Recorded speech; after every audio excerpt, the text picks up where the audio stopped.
Welcome, brave souls, to the chilling depths of horror in detail, the realm where the shadows whisper ancient secrets and nightmares come to life. I am your guide through the darkness, and on this channel, we delve into the spine-chilling world of Wendigo horror stories that will send shivers down your spine. First story. An encounter with a Wendigo.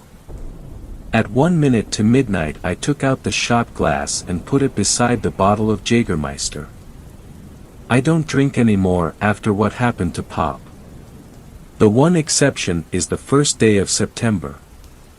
The house is dark except for the warm glow of the 3 bulbs above the dining room table. I rub my tongue against the inside of my cheek. My mouth always goes dry. The only sound is the incessant ticking of the wall-mounted clock. At midnight the soft bell sounds, a miniature version of church bells. I fill the glass and hold it aloft for a second and swallow with a deep breath. The subtle burn winds its way into my throat and stomach. I wash the shot glass by the light of the moon shining through the kitchen window. Loretta wouldn't mind my drinking, but a used shot glass beside the sink raises questions. And I never like to talk about it. All these years later I still have nightmares. What I saw up on that mountain left a greater impression than any other event in my life. More than my children being born and my father drinking himself into an early grave. Loretta tells me I should talk about it. That it would help. She might be right. She always is. So here goes. I joined the park ranger service right out of school and it was a perfect fit. I took to academics like a fish to the desert and the outdoors always called. I passed my time in school daydreaming of the weekend and hiking or fly fishing with Pop. In the summer of '89, I was stationed in the Appalachians. Our jurisdiction encompassed trails leading all the way up the mountain. Up there the spruce thin out and clouds hang heavy even in fine weather at the base. I spent the summer clearing fallen branches from the walking trails after a couple of vicious storms over the winter. It was hack work reserved for the junior, but the truth of it was I didn't mind. The peak of the summer heat was spent and visitor numbers dropped as the weather began to turn. Persistent drizzle had kept me desk-bound for the morning and we were about to get lunch when he burst through the door. He let out a moan and collapsed to the floor. Stanley leaned down and propped him in a seated position. Water dripped from his shoulder-length hair. His limbs hung limp by his side. I handed Stanley a cup of water. Stanley used his index finger to push down his chin. When the water hit his tongue the man tensed and his eyelids flicked open. He flailed his limbs and knocked the glass from Stanley's hand. The glass shattered on the floor, but the man paid it no mind. "It is out there," he said. "What is?" The man half-turned and gripped Stanley's shirt and made balls with his fists. He repeated himself, pausing after each word. "It is out there." He started to sob. He released his grip on Stanley and buried his face in his hands. We lifted him onto a chair and he pressed his face against the table and bawled. I grabbed the rucksack he had dropped to the floor. On the bottom right was a name tag behind a plastic sleeve. Lenny Porter from San Diego. There was a number at the bottom. "I'll make the call," Stanley said. When Stanley returned, Lenny was sat up staring blankly at the wall with red eyes. His face was gaunt, like he hadn't eaten in a week. Stanley closed the door. "I spoke to your father." Lenny didn't acknowledge the words. He sat motionless and unblinking. Stanley shuffled across to where I was sitting and pressed his palms on the table. Lenny left San Diego 2 weeks ago with a couple of friends. They planned to spend a month hiking the trail north. The father gave me 2 names: Freddie and Sabrina. When he heard their names, Lenny leaned over and picked up his backpack. He rummaged frantically until he pulled out a stack of Polaroids. He flicked through the photographs and then slapped one on the table. Stanley and I leaned over. Flanking a fitter and healthier Lenny were what must have been Freddie, tall and wearing a baseball cap, and Sabrina, shorter and wearing a bright yellow top with an almost fluorescent blue belt pulling the fabric tight around her waist. Lenny fingered the photo and tears welled in his eyes. What happened to them? He sobbed and shook his head. He opened his mouth to speak but no words came out. Stanley took a map down from the wall and pushed it in front of Lenny. "We are here. Where did you last see them?" Lenny blinked away tears and concentrated. He squinted at the map and pressed his index finger down and tapped it. Stanley took a pencil from his breast pocket and marked the map with a cross. "I'll notify the police. Get the truck ready to go." During training they told us about search and rescue operations. The Rangers are the first responders. It was part of the job. Twisted ankles and wandering off the trail and getting lost are not uncommon and no reason to get the police involved.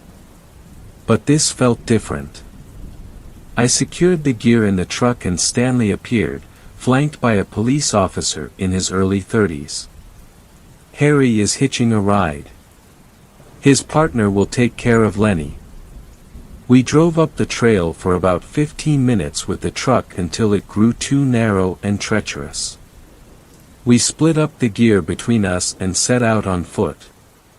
Our destination was high up the mountain and far away from the trails.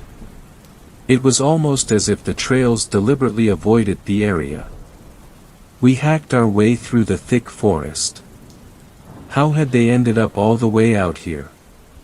Stanley checked his watch constantly as we climbed. He wanted to get there before dark. I figured we would be lucky if we did. Stanley and Harry talked like old friends, asking about each other's wives and children. The park rangers are in effect an extension of law enforcement. It made sense to be friendly with the police, and living in a small mountain town made it almost inevitable. I liked that. As the sun dipped below the horizon, Stanley checked the map. "Almost there. Get your torches." "All right." Harry reached into his backpack and pulled out a flashlight. I did the same. "Do you know what's up this way?" Stanley said. I shook my head. "Somewhere up here is an old cabin. Hunters used it as a base back when you could still hunt up this way. The cross our friend Lenny put on the map is just about on top of it. Let's see if we can get there before there's no light left." We didn't make it by dark. Twilight gave to night with little warning. Soon we were relying on the light from our torches. Being on a trail in the sunshine lends a sense of security up here, even when you are alone. Now, surrounded by black and with the trail long behind us, an uneasiness grew in my stomach for the first time. Stanley paused and swept his torch. He muttered something under his breath. Harry took a few steps to the right, lowering his head and squinting. "There it is," he said. At the farthest reaches of Harry's torchlight the cabin emerged from the woods. Stanley tapped Harry on the shoulder. "My eyes aren't what they used to be." The cabin should have been a source of comfort, but it only added to my unease. The roof was half caved in and trees encroached on all sides, gnarled branches reaching out like fingers. The structure looked like it belonged more to the forest than to man. The only door hung askew on warped and rusted hinges. 2 windows had long ago lost their glass. Stanley shouldered open the door with a grunt. Leaves and branches covered the floor, blown in through the open windows and roof. We dumped the gear inside. Stanley took out a lantern and tied it to a horizontal branch a few paces from the front door. He flicked it on and the light shone bright. If there was anyone lost nearby, they could not fail to see it. We split up and entered the forest, guided by our torches. Stanley instructed us to go no further than the reach of the lantern.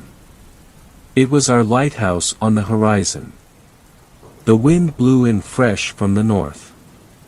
I buttoned up my jacket against the cold. The beam from the torch was strong, but aside from the narrow cone of light, the forest was a deep and full dark. Stanley and Harry called out the names of the 2 missing, Freddie and Sabrina. I did the same. Every few steps I stopped and listened. The forest was alive with the scurrying of animals and insects going about their business. And the constant rustling of the wind through the leaves. It was hopeless. This was needle in the haystack stuff. Freddie or Sabrina could be unconscious on the ground a few feet to my left and I would never see them. We should camp and wait for first light. Harry's voice cut through the night, louder and with urgency. I skipped towards the sound as fast as I dared. The 2 torchlights of Harry and Stanley played close together, the beams of light trained on the forest floor. You might not want to see this, Stanley said as I came up behind them. It was too late. By the light of the torches I saw him. Flat on his back, arms and legs bent at unnatural angles. I almost gagged when I saw his face. The left side caved in, a red, bloody mess fragmented with the white of the skull. The right side was intact, one green eye staring up, wide and unblinking. The remainder of the face had an almost serene expression. It was not the look of fear that you would expect from someone about to have half their face crushed. No skin remained below the neck, the contents of his torso picked so clean I could see his full spine. What did that? I stammered. I didn't get an answer. Stanley fished the Polaroid from his pocket and studied it under the torchlight. He handed it to Harry. It's him. It's Freddie. Harry jumped and swung his torch out into the woods. I swear I heard someone talking out there, Harry said. We've been calling out their names too. No, it wasn't that. It sounded like whispering. It's the wind through the trees. Harry didn't look convinced. He called out the name of Sabrina and listened. Only the sounds of the forest. Stanley shushed him. There's nothing we can do for the boy now. Let's get back to the cabin and radio down the news. Stanley took a few quick steps towards the cabin and motioned for us to follow. He seemed agitated. I didn't blame him. I followed on his heels.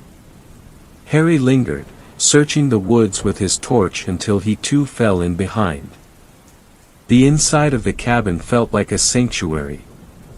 Out of the wind and removed from the mangled corpse of Freddie, my mind processed the sight. I had gutted my fair share of fish, but this was different.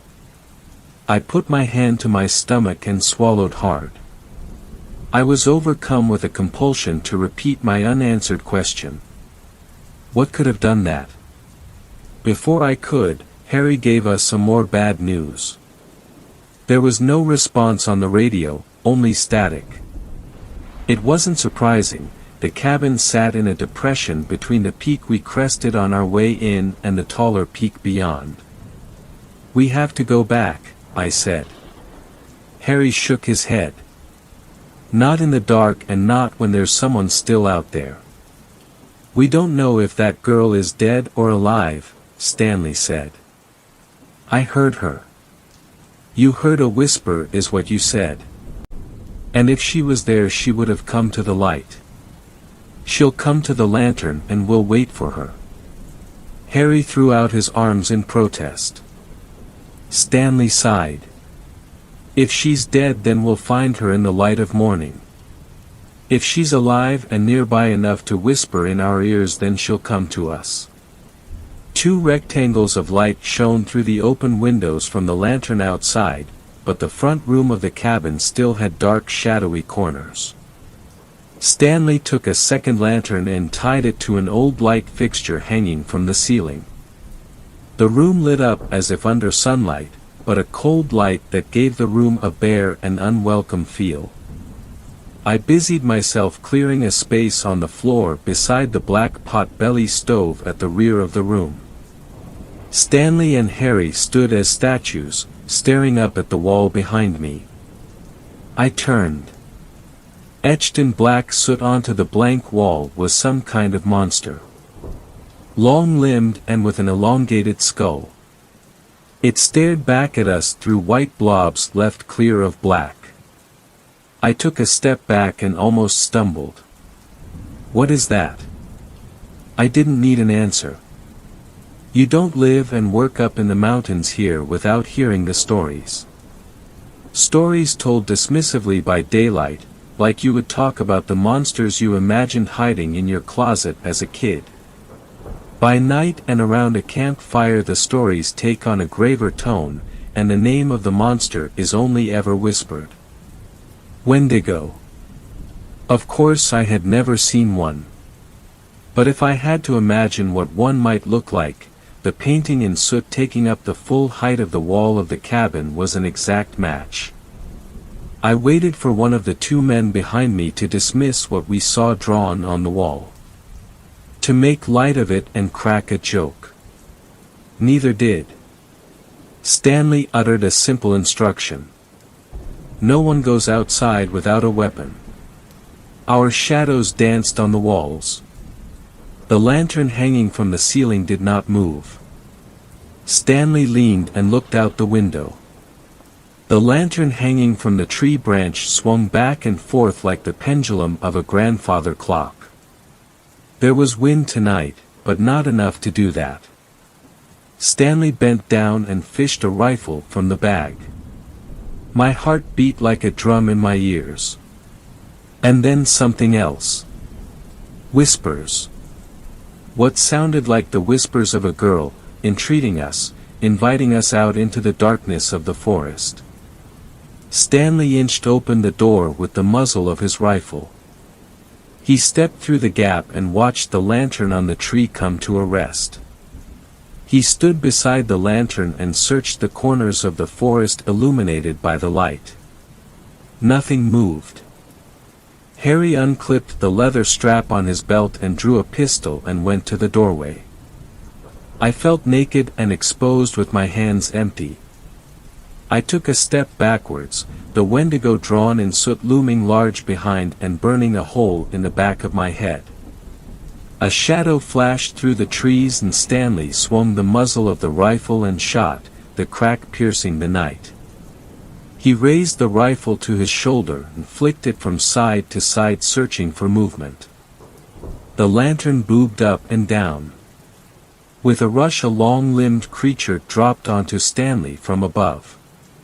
He screamed and wrenched the rifle around but had it knocked from his grip. Harry fired 2 shots and the creature let out a wail. It bounded towards the door and Harry slammed it shut. He pointed the pistol to the closed door and emptied the chamber. Harry took a step back and shot me a glance. Through the whole ordeal I had not moved. I had barely breathed. Was it dead? Was Stanley okay? The window, I screamed. The long thin fingers of the creature wrapped themselves around the inside of the window frame. Then the head appeared, uncannily human-like but distorted and disfigured. The chin elongated and the teeth like razors and drenched in blood. its eyes white and piercing, just like the etching on the wall. Harry grabbed me by the arm and hauled me into the back room of the cabin. He slammed shut the flimsy door. The back room was windowless and the only light was a thin strip at the base from the lantern in the front room. We crouched together, our shoulders pressed against the door. We listened. The light patter of footsteps. 2 thin strips of black interrupted the strip of light at the base of the door. Something stood on the other side. "Come out, it is okay." It sounded like Stanley. Had he killed it? "Come out." Harry straightened and I grabbed his shoulder. "Don't open the door," I whispered. "They say a Wendigo can imitate those it kills." My hand brushed against Harry's back and knocked the flashlight from his jacket pocket. I fumbled in the darkness until I found it and I flicked it on. I scanned the room for something, anything we could use as a weapon. I walked away from the door and kicked at the twigs and leaves on the floor. All that was good for was kindling. Something smelled rotten. There must be a dead rat somewhere. "It's Stanley," Harry said. I pointed the torch to him. His eyes were wide and wild.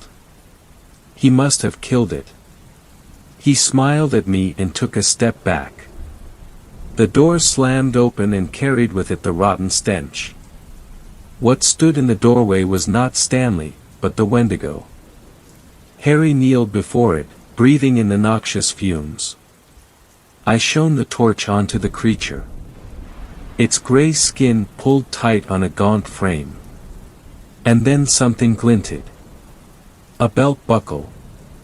Around the creature's waist was the bright blue belt Sabrina wore in the Polaroid. "Sabrina?" I said. It turned to me and paused, tilting its head to the side.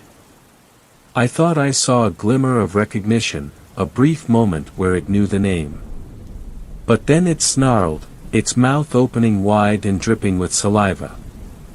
It wrapped 2 hands around the neck of Harry and leaned in. I acted instinctively, without thinking. I jumped at the creature, swinging the only weapon I had, the torch. I brought it down on its head with all the strength and adrenaline I had. It bucked and sent me flying into the front room beyond.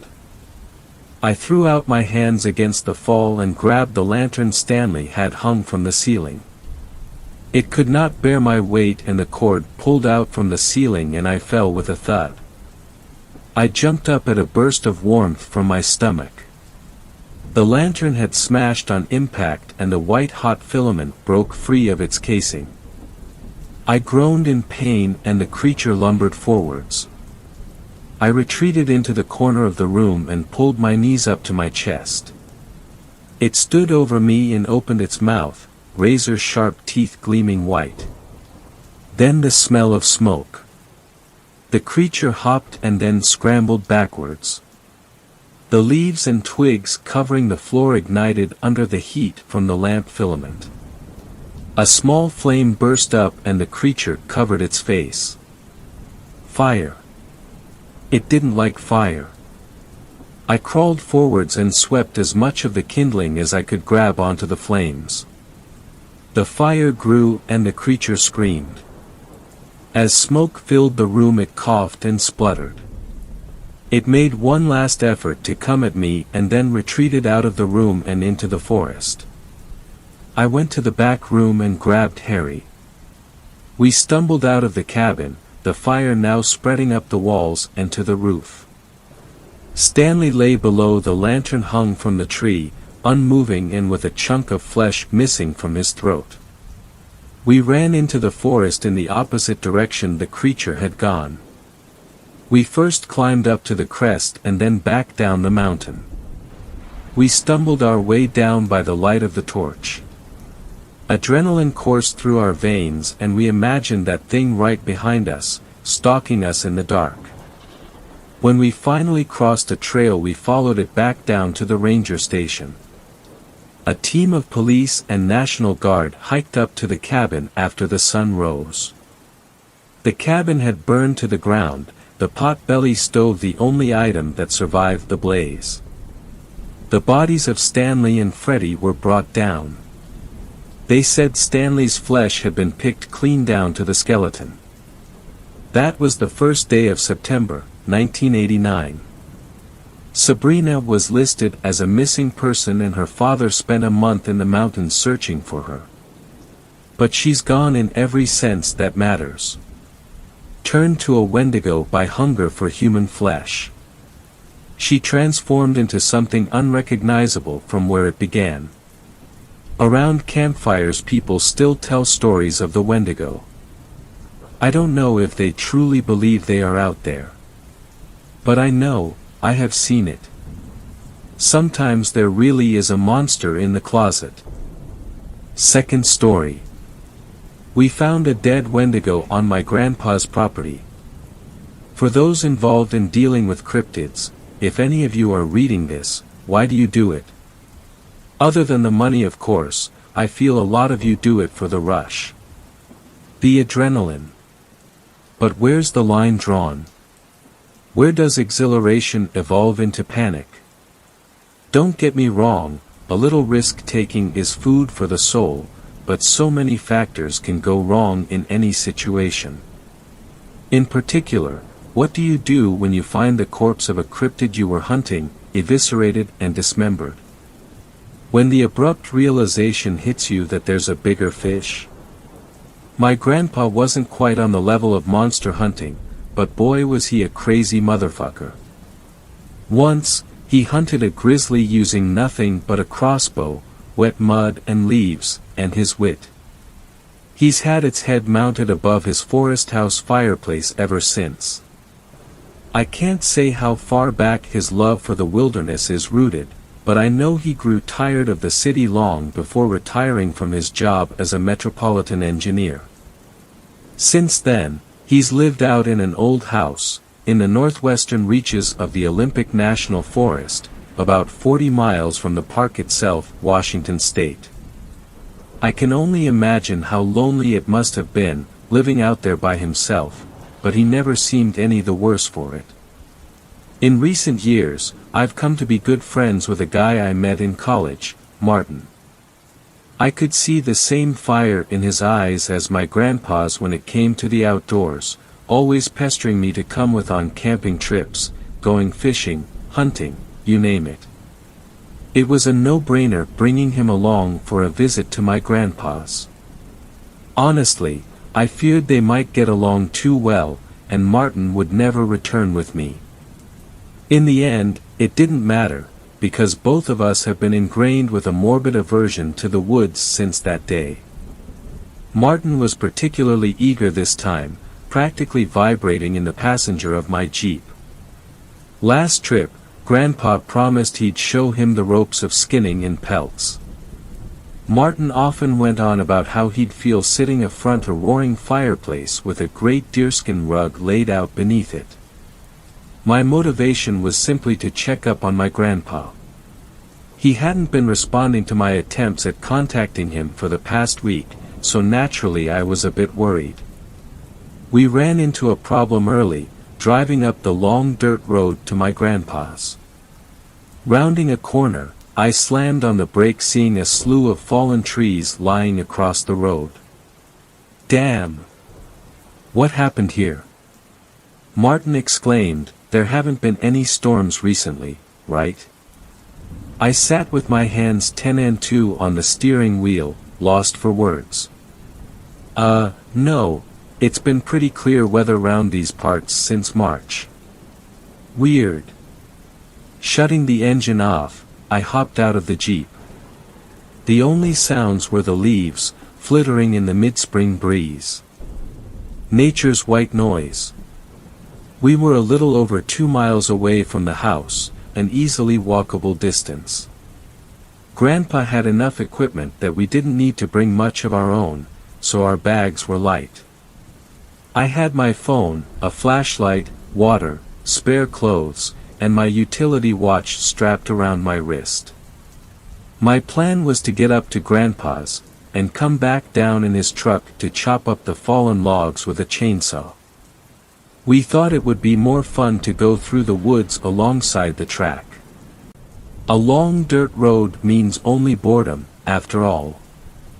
We scrambled down the left side slope and began our trek, keeping an eye on the road to follow its route.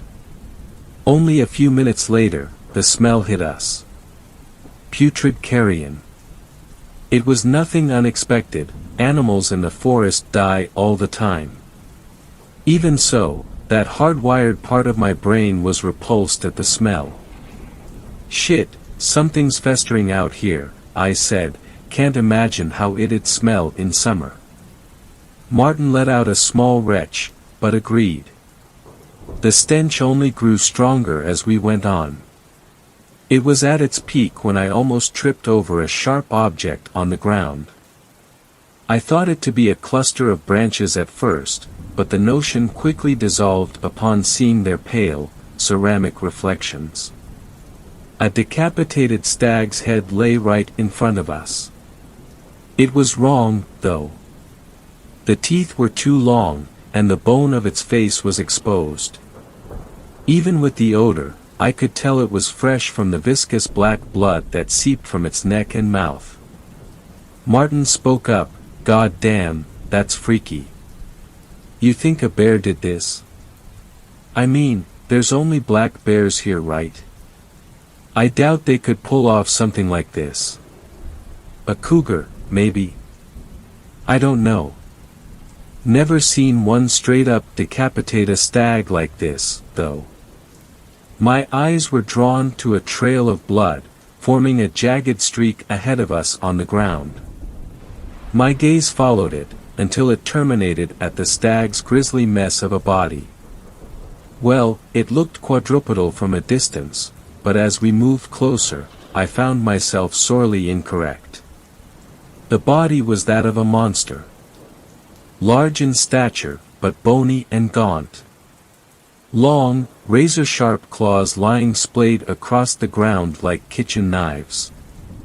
And all covered in patches of dark wizened fur. "Is it bad?" Martin called out, approaching from behind me to get a look. When he saw it, he went still and quiet, as had I. There was no statement that could do the sight justice. I'd heard the old tales of the horrors lurking deep inside the forests, but never experienced them face to face. It was still, laying dead as the fallen leaves beneath it. It looked crushed and broken, littered with what seemed to be wide and deep puncture wounds. Martin managed to speak up. "Is that?" But before he could say any more, a sudden snap broke the tension. The snap of a twig, no, a branch. My spine shot straight upright. Against my better judgment, I found my head gradually swiveling in the direction the noise had come from. When I caught a vast, hulking shape in my peripheral, I whipped around to face whatever was there. I saw something, just for a moment. Enormous, long limbs draped in shaggy hair, the color of pine bark. But as quickly as I'd turned, the image vanished. Rising dread threatened to pry my lips apart in a scream. I looked far and wide, but nothing was there. "Kel, what is it?" "Wait, the cougar isn't still here, is it?" Martin whispered. "No, it's nothing. Let's keep going, we can talk about this later with my grandpa." But the cat could still be loitering about somewhere. It's best we don't stay in the same place for too long. Before departing, I snapped a few pictures of the mangled corpse on my phone, zooming in on the head without backtracking to get a better angle. Something told me that turning back, however briefly, would be a terrible mistake. We went on with urgent pace, pretending to ignore the heavy movements between the trees nearby. Large animals will inevitably give away their movements, but they snap twigs, not entire branches. Even so, the movements sounded anything but clumsy. No, they sounded calculated, those of a stalking predator. As hard as I tried to filter them out, I caught myself glancing to the sides and behind very often. I don't know whether I was hoping to see something, or nothing. Still, the woods around us were empty, other than ourselves. Hey, Kel, if there's a mountain lion around here, we should go up onto the road for a bit. It'll be easier to bolt if we need to. I agreed, and we veered off to the right, climbing up the roadside slope. Deep down I knew that whatever was out there, it wasn't a big cat. We only told ourselves that, skirting the subject of monsters now made very real to us. The forest fell silent as we walked along the road. That was far from being comforting, though. If the woods are quiet, predators are about. It's a well-known idea in the community of wilderness enthusiasts. What did ease my mind to a degree was the sight of a herd of deer standing in the track. They cocked their heads to look at us, but didn't seem all too disturbed by our presence. At the same time, a feeling of being exposed, vulnerable, grew as a hard lump in my gut. They started to move on as we got closer, wandering off the road and into the woods. One of the deer stayed in place. It wasn't frozen, no, but constricted. It twitched and whimpered as it started to rise off of the ground, as if weightless. It happened so quickly. Its screams were cut off as its limbs were snapped and crushed, and deep wounds erupted over its body. And then, like it had been there the whole time, it stood. It was a nightmare. Huge, unimaginably so, rivaling 2 elephants stacked up. It was hunched over, resting on impossibly long and thick forelimbs ending in spindly, sloth-like claws.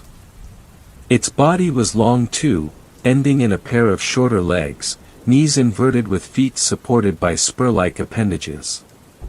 The lolling head that sat atop an arched neck looked like some bizarre cross between a horse and a crocodile. Hollow pits in place of eyes, the torn skin around its mouth revealing horribly uneven and misshapen teeth that jutted out at irregular angles.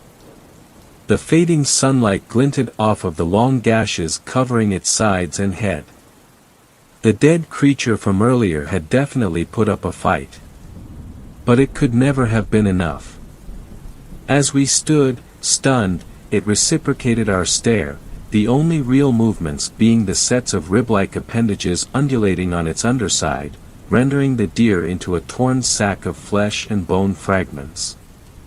The poor animal seemed to wither before our eyes as the sharp ribs forced deeper into its body, like a juice box having the last drops sucked out of it.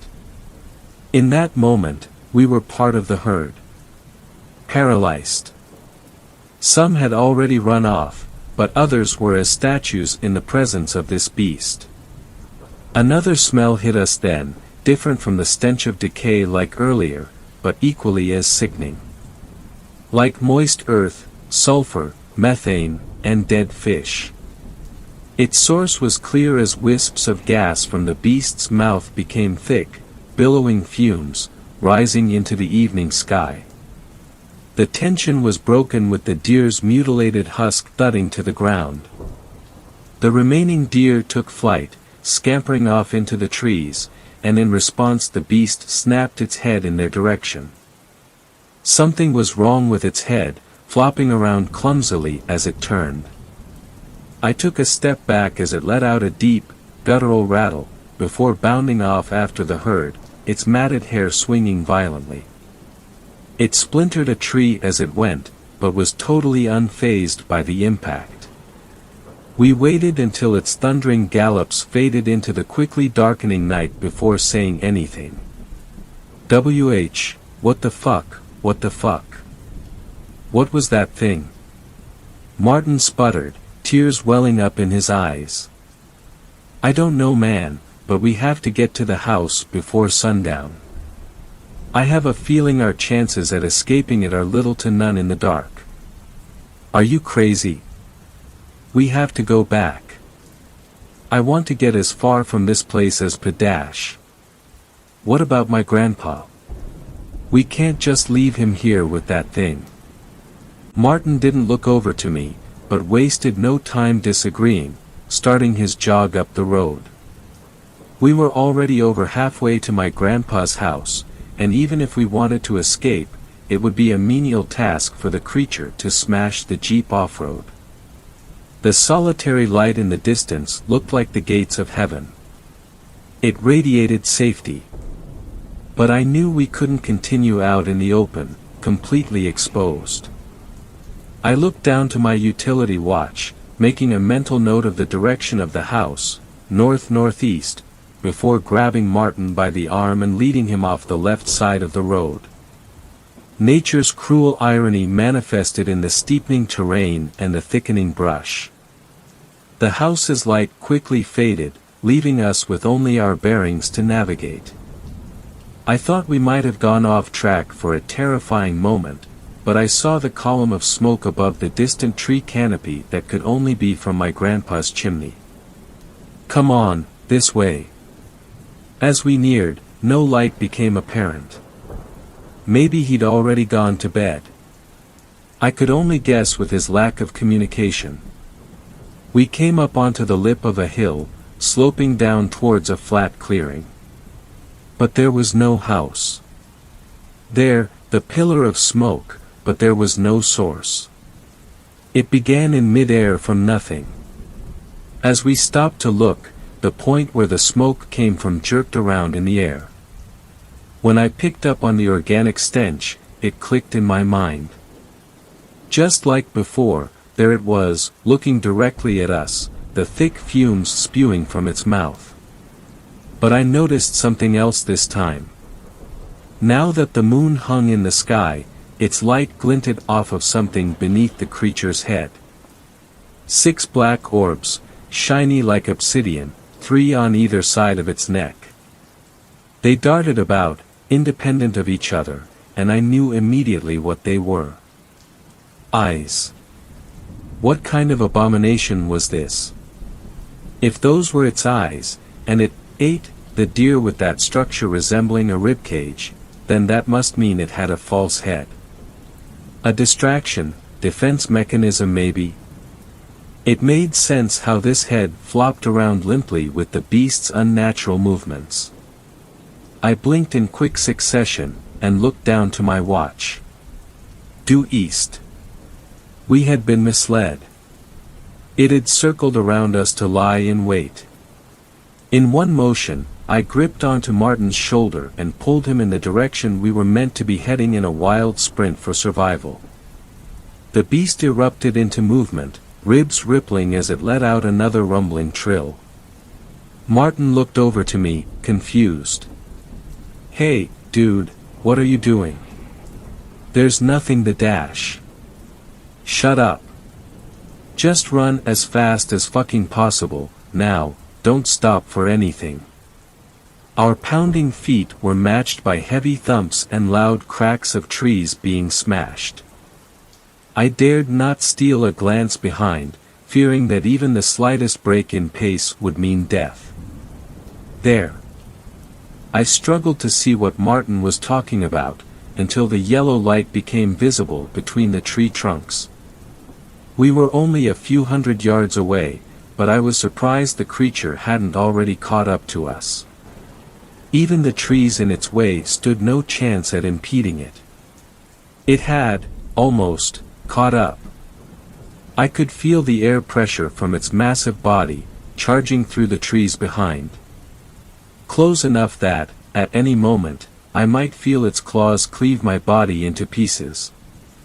A saving grace. Coming up on our left was a dense patch of old oak trees. I swerved towards them, leaping through the spaces between trunks, just large enough for us to get through. I hit the ground, rolling sideways. There wasn't even time to be dazed as an immense slam sounded from where we'd just been. I scrambled backwards, looking to see a great arm slinking through the gap. It was thick, but not as thick as the oaks. The claws tapped about, searching blindly for our frail bodies. "Go!" I shouted, and the both of us shot to our feet and bolted towards the light. As we ran, the sounds grew distant. Was it stunned, or did it still think we were behind those trees? I didn't care. All that mattered was being inside and not out. Gravel clattered against the front of the house as we skidded to a stop. I rapped on the door, devolving into pounding when they went unheard. On what was probably the 20th knock, my fist met only air, and I stumbled in through the now open doorway. I looked up to meet my grandpa's gaze. His eyes were wild. He didn't look like himself. He glanced behind me at Martin, then behind him. Whatever he saw out there, his pupils contracted in response. "Hurry, boys, get inside," he shouted. We filed in, and he went to bolt the door, but hesitated. His hand fell limply. No use. He was right, if the beast wanted to pay a visit, it would do so regardless of our home security. We followed him quietly to an uncovered floor hatch. "What's this, Mr. Barnett?" Martin asked, regarding the hatch. "Huh? Oh, this here's my old wine cellar." Martin went to ask further before being interrupted. Get down the ladder first, son. You can shoot your questions once we're safe." He pulled on a handle, opening the hatch to reveal a sturdy wooden ladder that led into a dim space beneath. One by one, we clambered down its dusty rungs, meeting the cold concrete floor at the bottom. Grandpa was last, tugging a heavy rug over the open hatch, before closing and securing it. "I take it you've seen the thing, right?" "Jesus, Granddad, we barely got away," I gasped, still out of breath from our escape. "Unscathed?" "Yeah, mostly, other than some scratches." "Good." He walked over to an upturned crate and plopped down onto it. Martin and I looked between each other, then back at him. Well. Martin said, "You seem to know what we were dealing with, so what the hell is it?" Grandpa gave Martin a scowl of disapproval, quickly relenting into understanding. "I'd scrutinize you on your manners, boy, but now ain't the time." He released a tired gasp, letting his head drop down, before inhaling sharply and looking back up at us. "I seen it only once before, in my varsity years. Had some Danish friends on my course who said I should come visit them over there, go and do some backpacking in their home country. Beautiful landscapes over in Denmark, really. Peaks rising out of the trees, you know." Before he could lose himself in a daydream, I cleared my throat to bring him back to reality. "Oh, right. So, we were pretty deep in the woods when it happened. We'd all gotten paranoid, 'cause we thought something was following us. Something big, elk maybe. But we never saw nothing, only heard it. And then, God, one of the girls in front of me started to, levitate. I dunno, she was just rising up off the ground, gripped by something. Whatever it was made a mess from her. Crunched her up like a meatball being squeezed. I saw it then. Curved bones wrapped around her, stabbed in deep. Ain't never gonna forget the sight of it, it's like a stain on my mind." "We saw the same thing," Martin piped up, "only it was a deer. Looked like it sucked everything out of it when it was done." "Yeah, I can't say I know how it works. You can only see it if you know something's there. If it's there." Anyway, we ran as fast as we could back down the trail, and we seemed to lose it. The whole time there was this rancid stink though, eggy and earthy. Ugh. We wound up back in the town we'd started from, went straight to the police station and reported it. Apparently all they found was a little chunk of meat, piece of thigh or something like that. One of the other guys told me about the tale later on. He brought up the smoke we saw rising out of the forest, when we were back in the town. An old Danish legend went that people through history seen smoke columns in the woods, and most who went to check it out never returned. They said it would move around, not like how a fire would spread, but like it was wandering to and fro. Damn, that's a horrible story, Grandpa, I said. It doesn't help us figure out what it is though. We already know the stuff you've just told us. Well, he replied, I'm sure it's got many names, seeing how it can just pop up where it likes. But I only heard it called the skorstender. Means chimney beast, if I'm remembering right. That makes sense. We thought we were seeing the smoke from your chimney, but it led us right to it. Kel, Grandpa sighed, this house ain't even got a chimney. Martin looked over to me, scoffing, then back over to Grandpa. So it lures people in like that? Sure, but I don't think it means to. I'ma take a gander and say it started up with the fumes after it ate that deer. Yeah, I replied. Whatever that thing is, it ain't from here. It ain't from anywhere on the planet, I think. It eats something, then starts giving off smoke. Waste product from digesting, I'd guess. So, shit gas? Martin chuckled. He always was able to find a way to lighten the mood in dire situations, even if just a little. I looked up at the monochrome ceiling above us, mulling over what Grandpa had said. I remembered how this whole thing had started, and pulled out my phone to bring up my photos. We found this after starting our way up to yours on foot. I have an inkling, but do you know what it is? Grandpa squinted at the screen, then took it from my hand. Scroll to the right, that's only the head, I said. His silent focus was only punctured by the dull taps of his finger on the screen. Recognition lit up in his eyes, his head bobbing up and down. Well, I'll be damned. Wendigo, right? I asked. I gotta say, never seen one around these parts before, but then again I was never looking for one. I doubt you need it, but keep that as a reminder for what this beast is capable of. I put my phone back in my pocket, sighing and letting my chin drop into my hands. In any other situation I'd be shocked to find out such a creature was real, but not now. This is all great, Mr. Barnett, Martin said with quivering uncertainty, but it doesn't help us. What are we gonna do? What can we do? I don't know. Well, I have a stupid idea, but it's just grappin' at straws. Anything over sitting here and waiting to die, Martin breathed, staring off into space, anything. Grandpa looked up toward the basement window, the only source of natural light in the room, what little of it remained.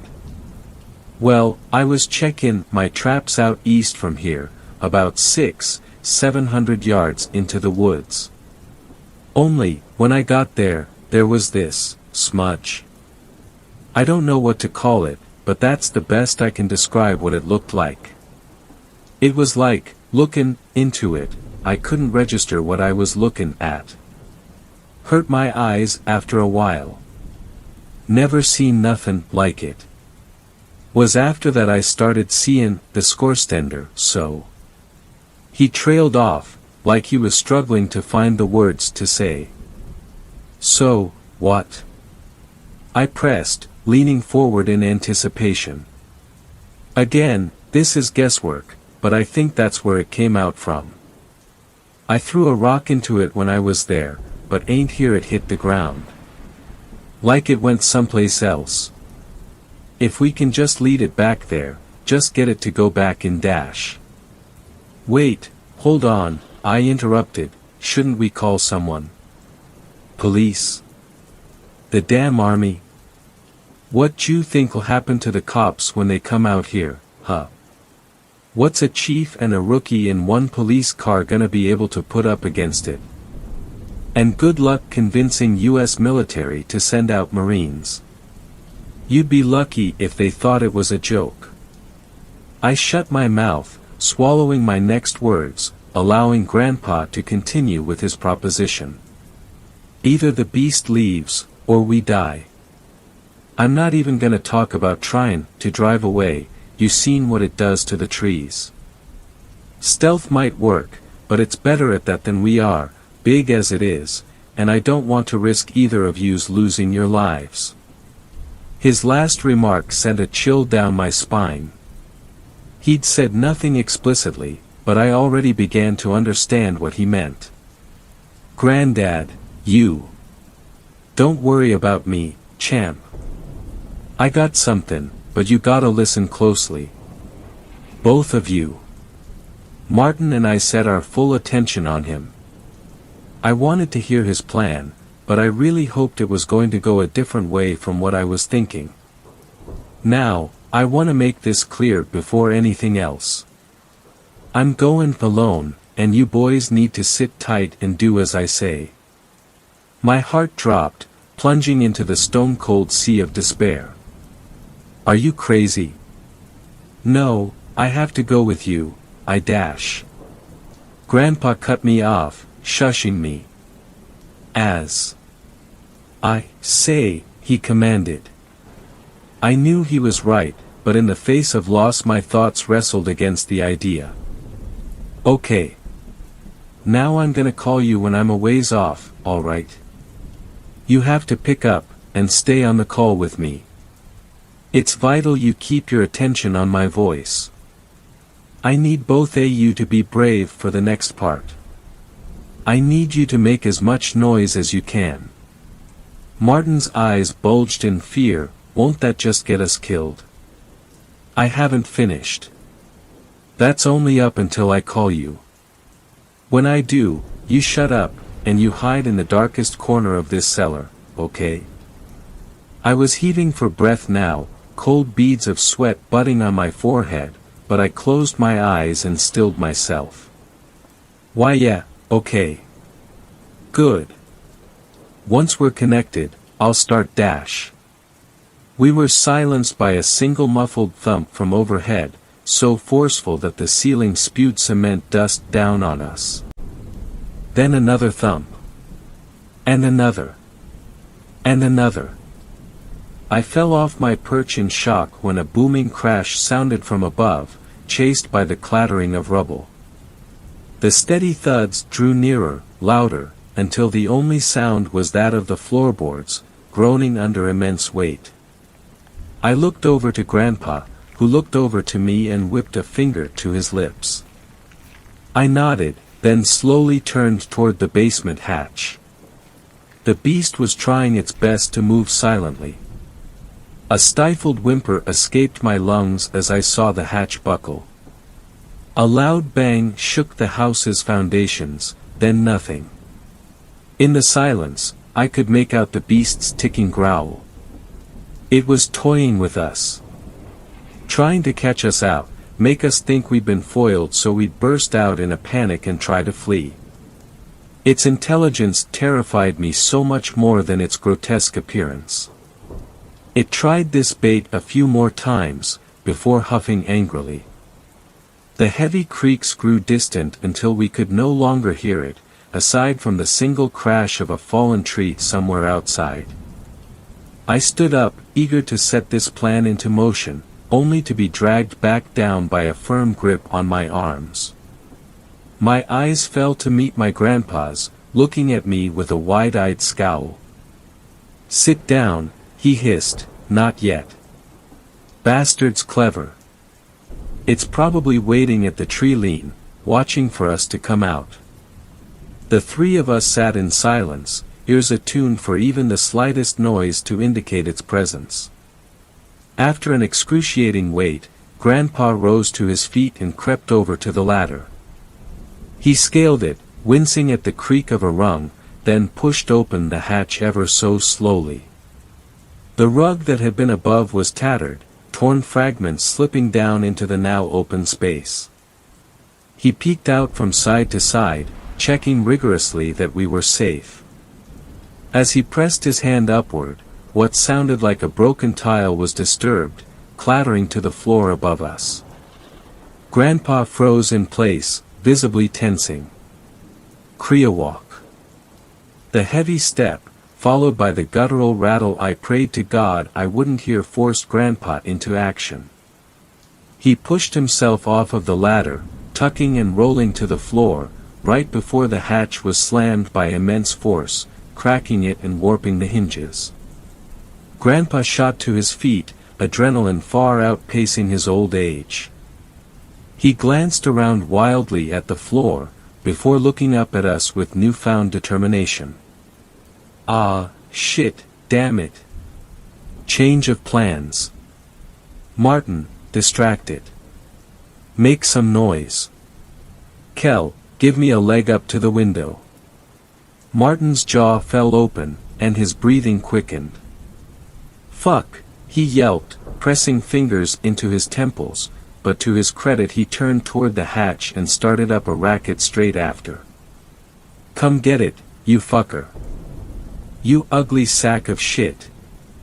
While Martin was busy cussing out the chimney beast, Grandpa and I hurried over to the window and braced myself in a kneel, fingers locked together forming a foothold, where he planted a foot.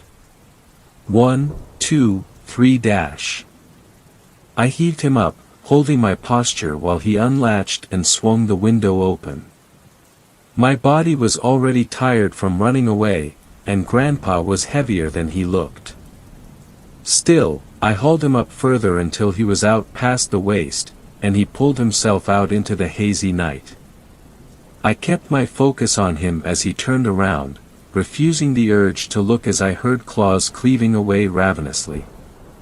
All right, I'll be calling in a minute, he panted. When I do, tell Martin to zip. I love you, bud. You too, Granddad. My words latched onto him, fueling a forgotten instinct that slammed his heels into the forest floor and sent him sprinting into the trees, fading until he was merged with the dark itself. I was grounded again when Martin let out a shriek, and I turned to see him backpedaling from those spindly claws extending through the jagged hole that once was the hatch. A thick trail of blood smeared from him as he shuffled back, the same crimson that slicked one of the titanic claws. It got me, ah, God it hurts, he cried, flipping over and resorting to a belly crawl towards me. I rushed over and dragged him as far away as I could, but he flopped to the floor in shock when I released my grip.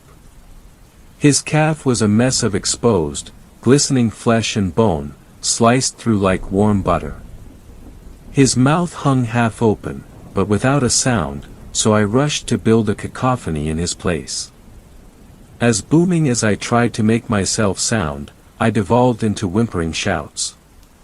The beast's arm had reached almost halfway across the room, yet still it slithered further and further through the broken hatch, claws tick-tick-ticking around in search of our flesh. Backed up into the furthest corner alongside Martin, the monstrous hand grew closer. Slowly, agonizingly so. I only became aware of the incoming call from the vibration in my jacket pocket. It felt as if, somehow, safety lay in the act of answering my grandpa's call. My hand shot into my pocket and yanked the phone out, fumbling with the touchscreen and picking up. Granddad? It's so close, it's about to get us, do something, please, I wailed into my phone. Instead of a reply, a loud crack rang through the night, and then the phone. The beast's arm lurched backwards, freezing for a moment, before it tore out from the basement, peppering the floor with wood fragments. As simple a sound it was, I recognized it. His Black Hawk. He'd taken it with him. I don't know when he picked it up, he may have had it on him the entire time. Out the window, I saw the hulking silhouette barrel into the trees at speeds rivaling my Jeep in fifth. I jumped when I heard Grandpa abruptly begin shouting over the call. The words were indiscernible, blending in with the scuffled sounds of movement. I took the moment to take off my jacket, then my t-shirt, which I pulled tightly around Martin's upper calf as a tourniquet. "Hey, Kel," Grandpa said over the phone, sounding hollow and tinny, "make sure you keep up your aerobics. Gah, it sure as shit don't get easier with the years." I let out a half-hearted chuckle. "I will. I want to go hiking through these woods with you, camping, surviving off of the hunt." "I know you do." God, I do too," he said, stifling a sob. "You're gonna have to stay strong for your ma, okay? There ain't no chance I'm getting out this time. But you too are." I broke down then, thick watery streams lining my cheeks. "I'm going to miss you. So much, Granddad." But we had some good times." "Amazin' times, no. I sure as hell did. And, well, this is a pretty badass way to go out, right?" An unfamiliar comfort swelled up inside me, almost breaking through the tears. "Yeah. Alright, I'm here." The smudge. No idea what I'll find through there. I could hear the thundering beast across the call as it gained on him, its clicks and rattles too. "I'm goin' in. Promise me one thing, though." "Anything, Granddad." "Heh. You be good, kid, and make my daughter proud. That's all." A bizarre noise came from the phone speaker, something akin to the sound of a stone sliding across a frozen lake, followed by a splash that seemed to kill all noise. That dead silence was broken when a shuddering voice spoke again through the phone. "What the? Where are you?" I yelled, pleading for any small morsel of information he could provide. "I don't know, I'm in a pipe, I think. Some kinda glass tube. I can see everything outside. It's all there, all at once. There's more of these tubes, so many more, they're branching and splitting but." The connection got progressively weaker as he talked, jittering and buzzing in my ears. "I'm heading down this tube now, and there, central one, but it's huge. Enormous, holy shit. No, I don't think it's the central, in the distance, so many, the hell is this place?" My exhausted brain couldn't fathom a single thing to say. I just listened, almost as confused as he was. Streams of, through some of, and the dash. He was cut off by a tremendous splash, but the sound quality at this point made it sound more like a roar. I could only hear his whimpers, until that hissing trill crawled its way under my skin once more. It melded with the audio glitches. But then, I heard something I never could have expected, even after seeing what I'd seen. CKCKCKKRRR. SSSSS. S. RACKCK. It sounded as if the creature was stuttering, clearing its throat, before. XXALTI BRRR. Ariadith. It TTS flow shows us, CKCKCK, the path. It spoke. The unearthly, nightmare beast had spoken. Its words were jarring, like it was repeating after someone teaching it how to talk, broken by animalistic clicks and hisses. Grandpa screamed, but the call lost connection completely and drew it out as a high, sine wave tone. My hand acted off its own accord and loosened its grip, sending the phone clattering to the floor. By the time I had crouched down to grab it, only my home screen greeted me as I pressed the home button. Call failed. I looked down to Martin. He was out cold, but breathing. The bleeding had died down, but he needed urgent treatment. Even so, I fell to the floor, back slouched up against the cold concrete wall, and decided to wait it out until sunrise. I was certain Grandpa's plan worked, but just the slightest uncertainty held me in place.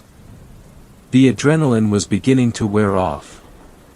My limbs ached, head thumping. I fought against my eyelids, but they felt as if dragged down by anchors. All light vanished, and I faded into sleep. I woke to heat on my face, and a red-orange blur. I opened my eyes, grimacing at the rays of sunlight that poured through the destroyed basement hatch directly onto my face. Any notions of a simple nightmare were shattered. Martin. I rolled over on my side, seeing him laying a few feet away. Thank God, he was still breathing. The blood coating the skin of his left leg was dry and crusted, but a small amount of it still seeped from his mangled limb. I chose to let him rest while I turned to the broken ladder, hauling myself up what remained of its rungs, and out into the house, what remained of it, at least. Utter devastation. I do not exaggerate when I say almost the entire front portion of the house was gone. Wooden beams jutted out from piles of rubble and dust, but all was still. Unlike the day prior, birdsong weaved throughout the woods and into the ruins. I recall learning about how forest animals would go quiet when a predator is nearby, but I'd been too on edge to notice until their sounds had returned. Still, subtle chills wormed their way up my spine. I felt safe, but I'd also felt safe with Grandpa in the basement, until the attack. No smoke plumed from anywhere across the tree line, and no stench defiled my nose, but I couldn't shake it. I spent some time scrabbling around in the back half of the house that still stood. Quicker than expected, I found the keys to Grandpa's truck, in the corner of the kitchen counter. I practically leaped down into the old wine cellar, then slowed my pace, gently shaking Martin, until he stirred. He was groggy and confused. "Don't worry, man. I'm gonna get you home." I wrapped his left arm over my shoulder, supporting him to the ladder. It was tough getting him out, but I did, and we hobbled through the ruins to the truck. Driving faster than truly necessary, I swerved, slamming on the brakes when the fallen tree trunks came into view almost out of nowhere. The jolt shook Martin, and he came to attention from the pain in his leg. I apologized for it, but wasted no more time in getting out and helping Martin down from his seat. The stench of death was stronger in the air, the Wendigo corpse festering nearby. It brought me back to the night before, the raw terror, spawning paranoia within me that grew intense over the short walk between the truck and my Jeep. I felt exposed, naked. We made it across the trees and into my Jeep quickly, even with Martin's injury. Still, without any warning signs of the beast, my heart was drumming so hard I could see my chest pulse. After a messy three-point turn, the wheels slipped, kicking up dust before we shot away down the track. We drove until reaching the small police station, where I flew out of the Jeep and burst through its double doors. Perhaps a rash action in retrospect, but my mind was elsewhere. Before anything else, I had them call an ambulance for my friend, following by reporting a severe animal attack. When I was asked what attacked us, I spat out, "Cougar." The officer grunted, and I laid out the facts. Grandpa was gone, dragged away by our assailant. An ambulance arrived soon thereafter to pick up Martin. The EMTs were visibly surprised by the laceration, but attended to him nonetheless. He'd lost a fair bit of blood, but they quickly got him in stable condition at the nearest hospital, where he stayed for the next week. A search party banded together to look for Grandpa, but they found nothing, of course. I was questioned about the state of his house, but I think the trauma welling up in my eyes was the best defense I could have had. No scorch marks on the rubble to indicate explosives, nothing. It's been a few years since this all happened, and I've made it through the stages of grief in one piece. I'd like to say Grandpa lives on in my memory, but that wouldn't be entirely accurate to say. I can still remember him, our conversations, days out, the smell of his fireplace, all that. But no matter how hard I try, I can't remember what he looked like. That's to say, there's only an imperceptible smudge where he once was in any pictures I still have. I don't know where he ended up, some massive network of tubes, but I get the distinct impression that his grave lies elsewhere, in another place separate from this world. I'm eternally grateful for his sacrifice, yeah, but I can't help but think that it was only our lives that were saved from the scorestender. Are there more of them, or is it somehow able to relocate itself? Only my grandpa would have answers, but, yeah. Just in case, if you find yourself out in the wilderness and you see a steady plume of smoke rising from the trees, perhaps even smell the organic stench of digestion, it'd be best to call off the occasion entirely. Once it's on to you, well, I only hope you're as lucky as we were on the day my grandpa died. Third story. The time I saw a Wendigo. First things first, this happened to me when I was around 10. I've lived in Idaho all my life and spent a lot of time outside or in the wilderness as a kid. My grandparents would take me camping and my older brother and I would always hike up whatever trails we could find to get a view of the sunset. On one of these occasions, something terrifying happened. We were up at a campsite I only know as Warm River, the river there never freezes over, and my brother and I were on a regular evening hike. There was an old tunnel bored through the mountain at one part of the trail, probably an old train tunnel, and we were walking through it when I heard something I'll never forget. After walking through probably 2/3 of the way through the tunnel, I heard a terrible screech at the end we entered through. The screech wasn't like anything I've heard before. I've heard the screams of animals on dark and windy nights, I even think I've heard Bigfoot calls a few times, but never the metallic, grinding screech I heard that day. The point is, whatever the sound was, it did not sound natural in any capacity. I probably jumped 5 feet in the air when I heard it, and my brother shouted a few choice curses before shooing me quickly to the exit of the tunnel. At this point, my brother decided we should just continue walking and head back after whatever made the noise hopefully cleared out. We didn't have any firearms on us, so I was pretty upset. My brother reassured me we would be fine, and we made the walk back without incident. However, I didn't get any sleep that night. Whether it was the thing that screeched at us or just my imagination, I heard things moving around the campsite the whole night, as well as whispers echoing through the darkness outside the trailer. I woke my brother up a few times to check out what it was, but he refused each time, telling me that it was probably just other campers staying up late and enjoying themselves. The rest of the trip was pretty normal. We packed up the following day and my life continued as normal. I was disconcerted but chalked what happened up as a harmless event that I must have been exaggerating in retrospect. A few weeks later I went up to Pine Basin, an old ski lodge my family rented each year for family reunions. Here I would mess around with my cousins, our favorite activities being night games. We would play hide and seek, a game called Ghosts in the Graveyard, and other games like that. On one instance, I was chosen to be the seeker for a hide and seek game. Because I was one of the younger cousin, I got a flashlight as an advantage.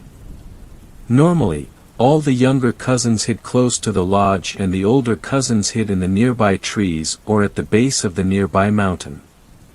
As I was searching near the bottom of the mountain, I heard a familiar whistle up the mountain a bit. We would always whistle as a hint at our locations. It sounded like someone was hiding way up near a tree known as the underwear tree. You can guess why, so I began trekking up toward the whistle. As I climbed closer, I got an uneasy feeling in my stomach. I continued on wearily, and convinced myself that I would be fine. I hated walking in the night alone, but figured whoever I find would walk me back to the lodge. As I neared the tree, I noticed that it was deathly silent. This alerted me that something was very wrong, because you could always hear the adults having fun back at the lodge. I was anxious to hurry back, so I called out, "I found you, Scott." I thought the whistle was my older cousins. "Come back down with me." I got no reply, but I wasn't planning on waiting. As I began walking back down the path, I heard a voice call, "You almost had me," so I ran back up to investigate. I flashed my light in the branches of the tree, and saw a monstrosity that was not my cousin. It looked like a poorly drawn stick figure made into a human with its emaciated figure and lifeless eyes. I remember its face looked like the skin on its head was being pulled from behind. It had torn and stretched features. As soon as I saw the creature, I screamed, dropped the flashlight, and ran back to the lodge. The entire time I ran I was overcome by an overpowering smell and I could hear the thing running after me. As I approached the camp I saw a few people, my cousins, at the bottom of the mountain waiting for me. I was crying and shaking and they took me inside. I told my dad what happened, but my cousins all said they didn't see anything following me. The adults kept us inside for the night, and I kept hearing sounds drifting in from the mountains. I never played night games after that happened, and was always terrified that my cousins wouldn't listen to my warnings. Ever since that night I have always felt uneasy up in those mountains. I used to be really religious and figured it was a demon of some kind trying to kill me or something like that, but those mountains have never felt the same after that incident. A few years ago the game, Until Dawn, became really popular and I watched a walkthrough of it on YouTube. When the Wendigo first appeared in game, I got chills down my spine. It was exactly what I saw, and I did a ton of research on them. I figure someone must have gotten snowed in at that old lodge and resorted to cannibalism, but that doesn't explain what happened at Warm River. I still hear that screech from time to time. It never occurred to me until watching Until Dawn that they might be from the same thing, and it scares the hell out of me every time. I heard it earlier tonight, and that's why I decided to finally write my story down. Wish me luck. Thanks a lot for watching the video till the end. Subscribe to our channel Horror in Detail. Drop your opinions/suggestions in the comments section, and like the video as it helps with the YouTube algorithm.